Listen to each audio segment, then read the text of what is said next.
바다 한가운데서 선체 바닥에 붙은 조개 껍데기 때문에 배가 통제 불능 상태가 되어 항구로 돌아가지 못하는 일이 실제로 벌어집니다.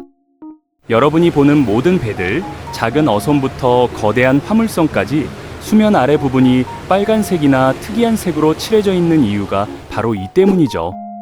단순한 디자인이 아니라 생존의 문제거든요. 오늘은 배 밑바닥 페인트에 숨겨진 흥미로운 과학과 역사 이야기를 해보겠습니다.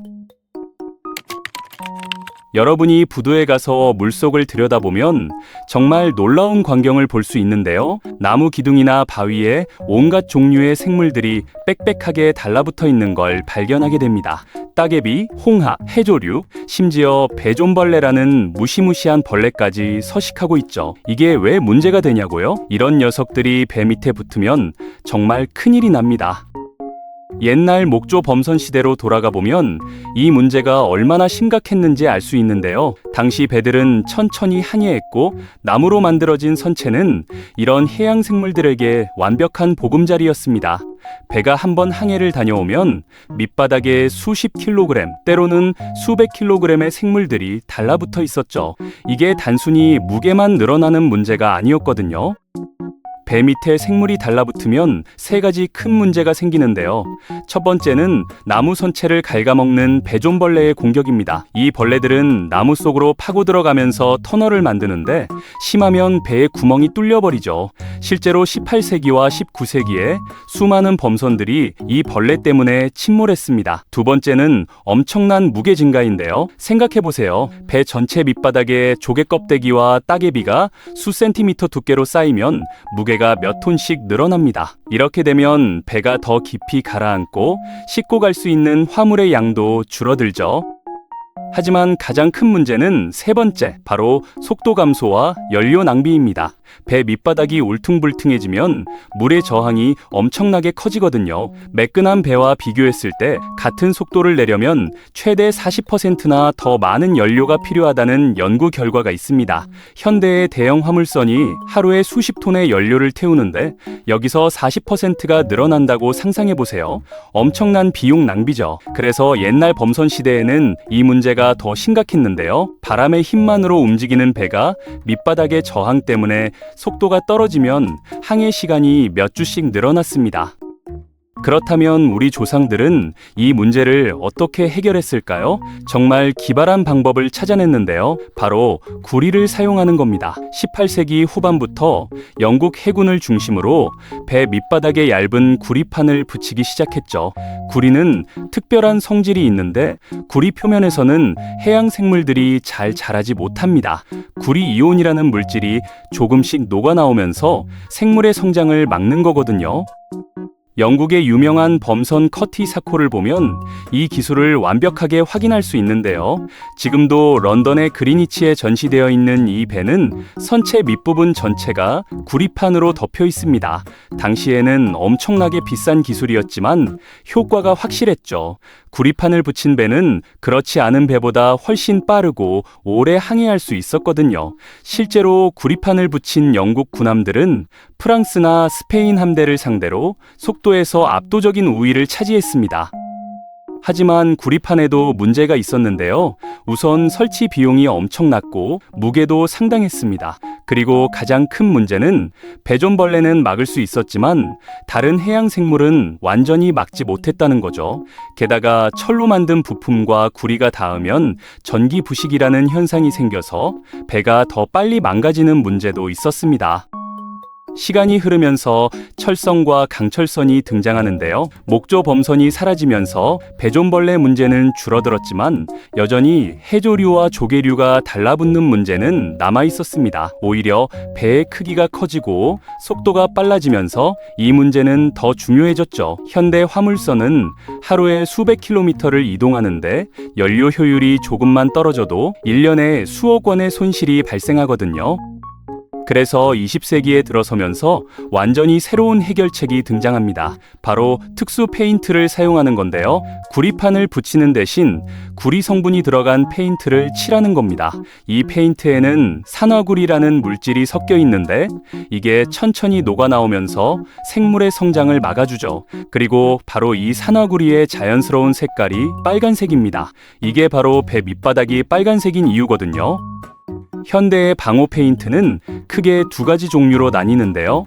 첫 번째는 연성 페인트라고 부르는 종류입니다. 이 페인트는 시간이 지나면서 서서히 벗겨지도록 설계되어 있죠. 표면이 조금씩 닳아 없어지면서 새로운 구리 성분이 계속 노출되는 원리거든요.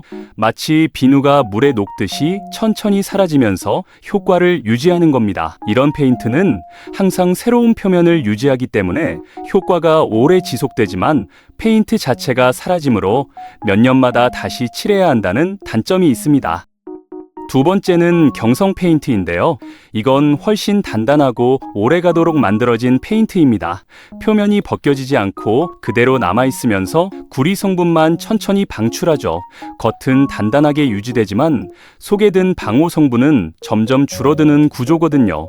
이 페인트는 내구성이 좋아서 오래 사용할 수 있지만 시간이 지나면 방호 효과가 떨어진다는 문제가 있습니다. 두 종류 모두 같은 원리로 작동하는데요. 구리 같은 금속 성분을 천천히 물속으로 방출해서 생물의 성장을 막는 겁니다. 차이점은 페인트 자체가 없어지느냐 아니면 그대로 남느냐는 것뿐이죠. 하지만 어느 쪽이든 환경에 영향을 준다는 공통점이 있습니다. 여기서 심각한 문제가 하나 생기는데요. 바로 환경 오염입니다. 방호 페인트에서 나오는 구리와 다른 화학 물질들이 바다로 흘러들어가면서 해양 생태계에 영향을 미치거든요. 특히 항구나 선착장처럼 배들이 많이 모이는 곳에서는 이 문제가 더 심각합니다. 실제로 많은 항구에서 물속 구리 농도가 환경 기준을 초과하는 경우가 발견되고 있죠. 그래서 요즘은 많은 항구에서 배 밑을 청소하는 작업을 금지하고 있는데요. 배를 물 밖으로 끌어올려서 고압 물줄기로 청소하면 페인트 조각과 화학 물질이 대량으로 물속으로 쏟아지거든요. 이게 환경에 미치는 영향이 너무 크다는 겁니다. 그래서 지정된 특수시설에서만 청소를 허용하고 나온 오염물질은 따로 처리하도록 규제하고 있죠. 환경 문제 때문에 과학자들은 계속해서 새로운 대안을 연구하고 있는데요. 첫 번째 대안은 아예 방호 페인트를 사용하지 않는 겁니다. 그냥 일반 페인트를 칠하고 자주 청소하는 방법이죠. 작은 개인 요트나 레저용 보트에는 이 방법이 통할 수 있습니다. 몇 달에 한 번씩 물 밖으로 끌어올려서 청소하면 되니까요. 하지만 대형 화물선은 어떨까요? 길이가 300m가 넘고 무게가 수만 톤인 배를 자주 청소하는 건 현실적으로 불가능합니다. 게다가 더 큰 문제가 하나 있는데요.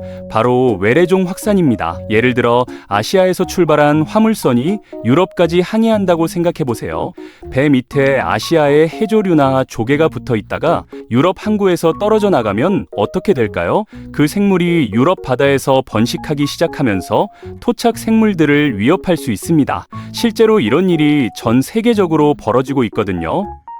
유명한 사례가 얼룩무늬 홍합인데요. 원래 동유럽 지역에만 살던 이 홍합이 배를 타고 북미 대륙으로 건너가면서 큰 문제를 일으켰습니다. 이 홍합은 번식력이 엄청나게 강해서 수도관이나 발전소의 냉각수 파이프까지 막아버리죠. 미국과 캐나다는 이 홍합을 퇴치하는데 매년 수천억 원을 쓰고 있지만 완전히 제거하는 건 불가능한 상태입니다. 그래서 많은 항구에서는 배 청소를 제한하는 또 다른 이유가 있는데요. 방호 페인트의 화학물질 문제도 있지만 외래종이 퍼지는 걸 막기 위해서이기도 합니다. 다른 지역에서 온 배를 함부로 청소했다가는 그 지역에 없던 생물이 항구 안에 정착할 수 있거든요. 이게 생태계 전체를 망가뜨릴 수 있죠. 그렇다면 환경을 해치지 않으면서 배 밑에 생물을 막을 방법은 없을까요? 과학자들이 연구하고 있는 몇 가지 흥미로운 기술이 있는데요. 첫 번째는 실리콘 기반 페인트입니다. 이 페인트는 독성 물질을 전혀 사용하지 않고 대신 표면을 매우 미끄럽게 만드는 원리죠. 생물이 달라붙으려고 해도 미끄러져서 떨어지게 만드는 겁니다. 마치 테프론 코팅 프라이팬처럼요. 이 방법은 환경 친화적이지만 한계가 있는데요. 생물이 아예 붙지 못하게 막는 게 아니라 붙기 어렵게만 만들기 때문에 결국 시간이 지나면 어느 정도는 달라붙게 됩니다. 그래서 여전히 정기적인 청소가 필요하죠. 하지만 앞서 말했듯이 많은 항구에서 배 청소를 제한하고 있어서 이 방법도 완벽한 해결책은 아닙니다. 또 다른 연구 중인 기술은 젤 방식인데요. 배 밑바닥에 특수한 젤을 두껍게 바르는 겁니다. 시간이 지나면서 이 젤이 천천히 부풀어 오르면서 그 위에 붙어 있던 생물들을 떼어내는 원리죠. 젤이 벗겨지면서 생물도 함께 떨어져 나가는 겁니다. 이론적으로는 매우 흥미로운 방법인데 아직 상업적으로 널리 사용되지는 않고 있습니다. 가장 최근에 연구되는 기술 중 하나는 바이오미메틱 기술인데요. 자연에서 영감을 얻은 방법입니다. 예를 들어 상어 피부의 미세한 패턴을 모방한 표면 처리 기술이 있죠. 상어 피부에는 육안으로는 보이지 않는 아주 작은 돌기들이 특정한 패턴으로 배열되어 있는데 이 패턴 때문에 상어 피부에는 생물이 잘 붙지 않습니다. 과학자들은 이 패턴을 배 밑바닥에 적용하는 연구를 진행하고 있거든요. 현재로서는 구리 기반 방호 페인트가 여전히 가장 효과적이고 경제적인 방법입니다.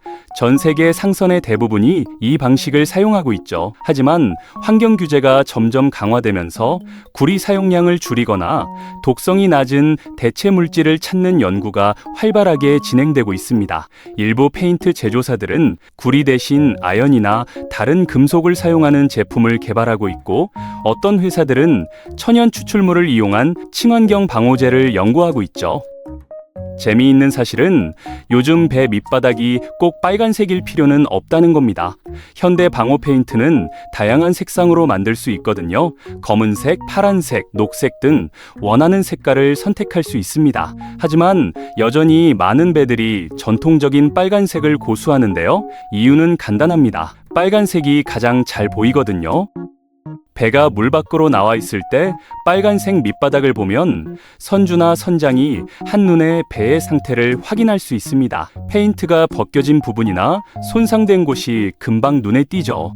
또한 빨간색은 심리적으로 위험이나 주의를 의미하는 색이라서 수면 아래 있어야 할 부분이라는 걸 명확하게 알려주는 효과도 있습니다.